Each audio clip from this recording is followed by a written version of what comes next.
Bryce, thank you so much for being here. It's your first time in UX India. Yes. Thank you for the invite. Yes, I'm so glad we had you here because I wanted the inclusivity part of it to be represented in the conference. And I wanted your perspectives because your story is incredible.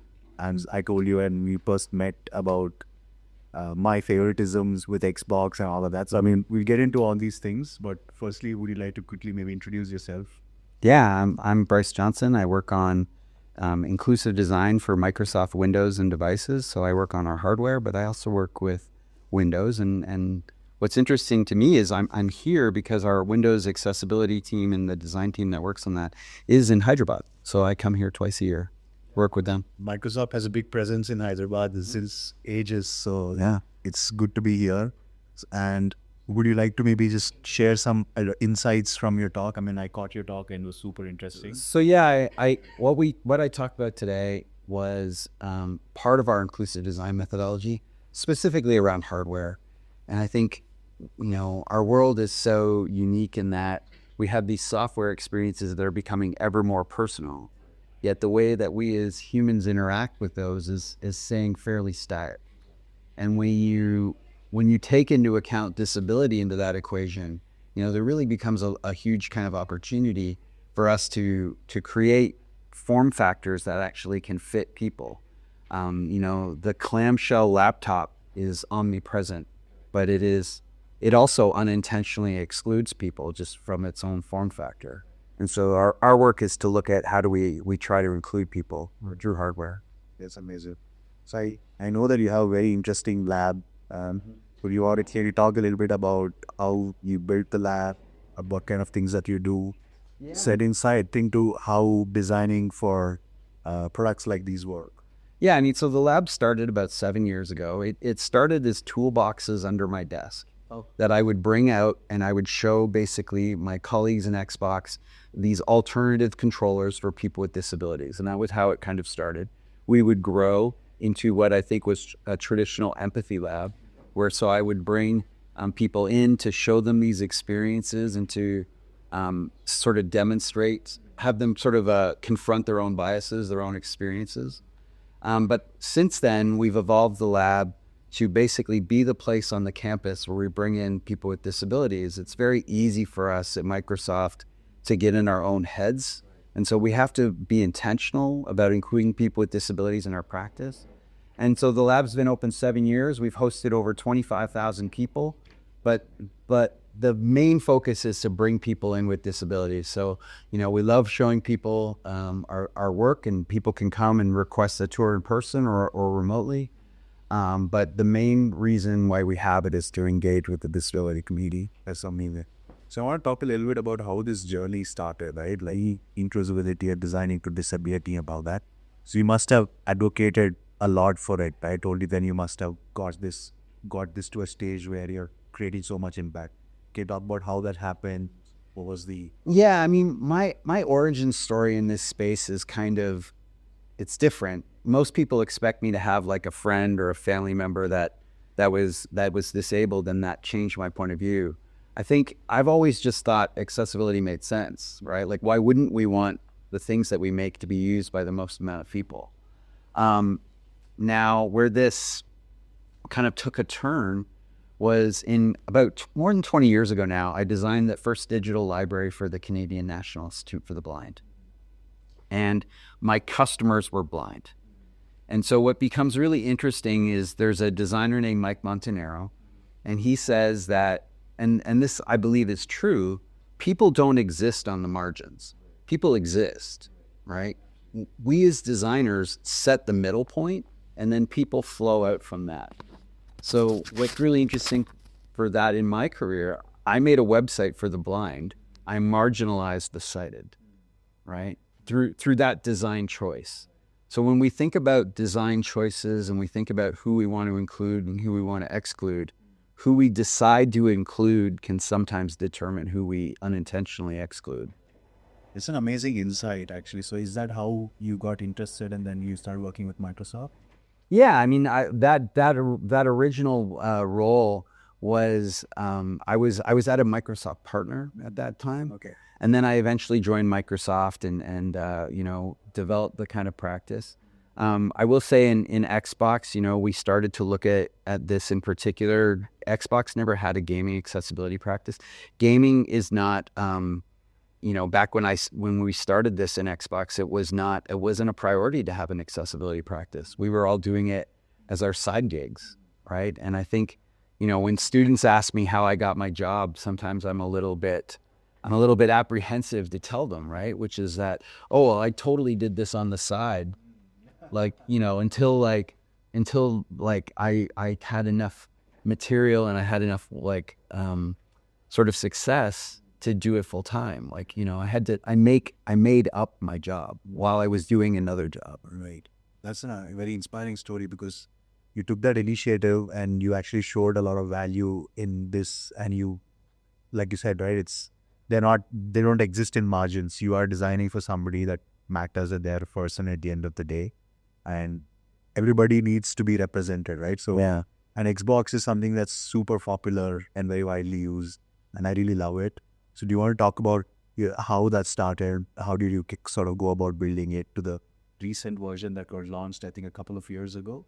Well, the console, I mean, I was on the console team, but I didn't, you know, so people give me a lot of credit sometimes for Xbox. The thing that I've really done there is the adaptive controller, the accessibility program.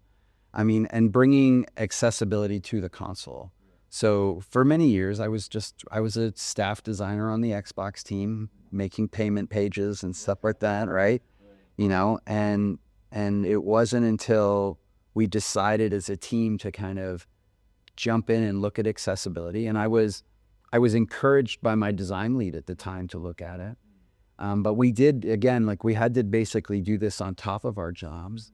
The industry started to get some responsibility around accessibility, so gaming consoles had to address it. So we looked at all the things that we had to do from a compliance perspective at the time, right? Like, so we had to add a screen reader to the console. We had to add a whole bunch of assistive technologies of the console that never existed. So we did that, but as we were doing all that, we recognized at the same time as a team that the controller itself like assumed so much that out of how someone was going to use it. And when people would come to us, a lot of the time we would talk to disabled gamers and they would tell us, well, I'm a PC gamer. And, you know, if you're into gaming, you know, that's tribalism, right? Like, I'm a PC person, I'm a console person, right? But what we had to do is kind of look deeper and go, oh, you're a PC person because you can't use the controller, right? Like that's what we learned very much in those early days. That's what, you know, sort of drove us to create the adaptive controller. Right. That's an amazing story, and I think you got very widely recognized. When I first saw it, I didn't even realize that this is an Xbox controller. But yeah, I mean, it's been kind of overwhelming, the response to it. But you know, and it's wonderful. The accolades are wonderful, but I mean, it really is all in service of the disability community. I mean, I think we always need to, as a practice, kind of push that energy back into the work. Absolutely. You know, awareness is our biggest challenge all the time. Absolutely. Great.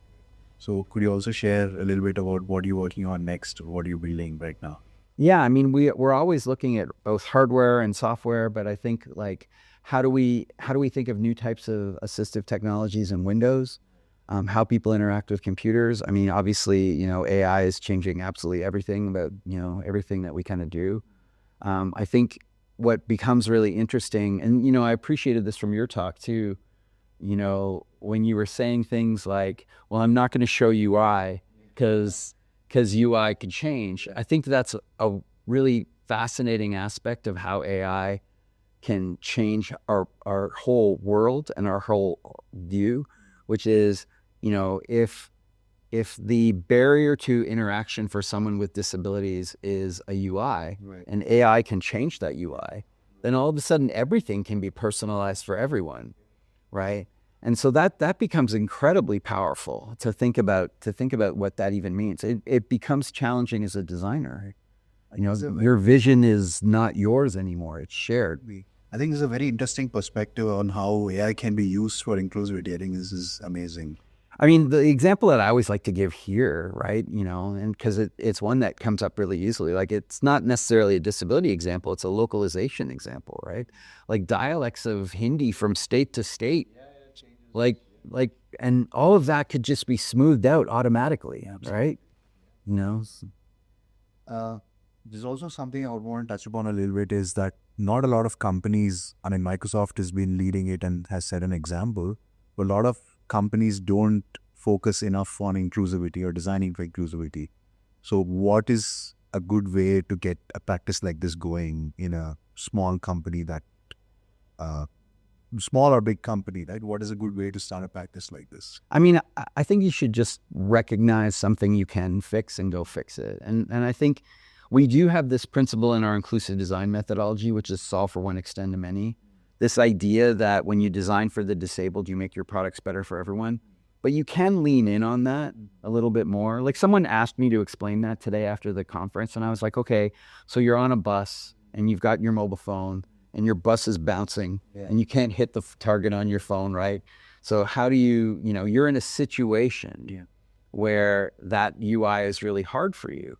So how do you take those insights from people with disabilities and from the non-disabled and kind of merge them together and synthesize new solutions that can adapt to not only someone's sort of disability, but also the situation that they're in? I think finding those types of things is really important. Very interesting. So I have a few rapid fire questions ready to do with you. Should I Sure. get started? Yeah. So describe yourself in one word. Devotion. So great answer. Okay, devotion in the sense work. Well, yeah, to the work that I'm doing. I feel like, and this isn't a criticism, but I feel like a lot of this event has been about ambition. Yeah. And I try to focus on devotion. Right? That's an interesting perspective. So what's one book or movie you find inspiring? It's a really tough one. I mean, I think, the book that I'd like to kind of say is really sort of a really important piece in the disability community, which is Judy Heumann's memoir, Being Human. When you read it and you understand her as a disability activist and advocate and just sort of the tremendous and monumental work that she did, it really does give you a lot of fuel to kind of for that devotion. The big change, how you thought about design or details. I think it really, it didn't change how I thought about design, but it just basically it keeps the ideas in that book kind of keep me going. So when things get hard, I can look to like Judy Heumann's journey and go, oh, I've had it easy. Right? That's a good way to keep yourself in check. Right. Awesome. So what's the best part about your work day? I mean, meeting people with disabilities, right? Like I think, I actively prioritize engaging with communities, right? I think, we've had a few talks here about how it's hard to find users and I know disabled users are even harder to find. But that's the biggest part of the job. And it's the part that I enjoy, but it is also like a little bit of a superpower. Like when people don't know where to find people with disabilities, the lab that we created, they come to us, right? They come to us to engage with us. I can go back to their communities and engage. So it's very reciprocal. That was amazing. And what do you love about UX India? I mean, it's the energy of this event is really kind of wild. And I think, it's really exciting to have all the engagement. You leave a talk, you're in the hallways and people are really kind of very eager to talk to you about what you talked about and what they're thinking about it. So it is very, I mean, it's almost overwhelming a little bit, but in a good way. That's great. If not design, what other field would you be in? That's a really good question. I mean, and I think that answer changes all the time. It's so weird. I would love to There's a field that it's funny because I'm going to say this answer, and it's going to seem a little bit out there. There's this profession in the U.S. called job development, which is how do you get people with disabilities into a job, and I find the field really fascinating, and I find it kind of ripe for disruption right now in a good way. Like, so the thing about job development in the U.S. It's typically for people with intellectual disabilities. You know, you have an intellectual disability, you go to a job developer and you go, well, what do you want to work in? Well, I want to work in aerospace. And they're like, well, how about you get a job at Burger King? And it's like, that's kind of like what it is, right? You know, right? And so, you know, jobs are jobs. I'm not trying to job shame here, but I do think that there is this moment where technology is going to allow people with disabilities to do some really wonderful things, if we can just kind of embrace it. Absolutely. I think disability should not be a stopper for you to sort of achieve your goals or be ambitious. So I think it's an interesting perspective. And I think the first question that you sort of answered, devotion, I would tie it back to it because, what other field, when I asked, you still want to be in inclusivity, you still want to serve the disabled community. So yeah, and I'm very privileged to be able to be in this position. But yeah, I do take it very seriously. Like I think is one of the other things I think as designers that we all have like imposter syndrome, right? Correct. And, you know, there was a thing for me a couple years ago where I was like, oh, I've been doing this for a decade. You know, I have all this I have all this access to the community, you know, and I have all these like resources. It is irresponsible for me to have imposter syndrome, right? Like I can't serve this community with doubt. You know, so You're right. Yeah. amazing. Bryce, thank you so much for being at UX India. I think your talk was amazing. This session was amazing. And I would love to see you again, come back and Great. share more insights. But thank you once again. Yeah, thank you for the invite. It's wonderful to be here.